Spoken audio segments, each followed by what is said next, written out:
તો 2 દિવસના વિરામ બાદ વલસાડમાં પણ ફરી વરસાદી માહોલ જામ્યો છે। વહેલી સવારથી જ જિલ્લાના કેટલાક વિસ્તારોમાં છૂટો છવાયો વરસાદ પડી રહ્યો છે।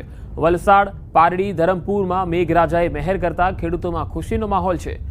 તો વલસાડથી આ તસવીરો આવી રહી છે। પારડી, ધરમપુર, વલસાડ, વાપી સહિતના વિસ્તારોમાં ધોધમાર વરસાદ સવારથી જ શરૂ થઈ ગયો છે। વરસાદી માહોલ જામતા લોકોને ગરમીથી રાહત મળી ગઈ છે। 2 દિવસનો વિરામ હતો અને ત્યારબાદ હવે ફરી એકવાર વરસાદ શરૂ થયો છે। તો વધુ સમાચારો પર નજર કરીશું। હાલ રોકાઈશું એક વિરામ માટે।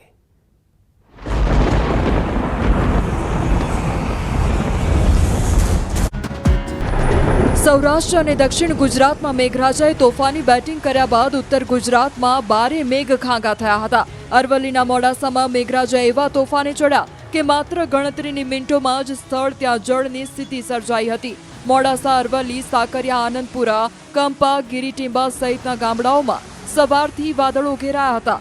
બફારો અકળાવી નાખે તેવો હતો, ત્યારે બપોર પડતા જ ઘેરાયેલા વાદળો વરસાદ લઈને આવ્યા। ધોધમાર વરસી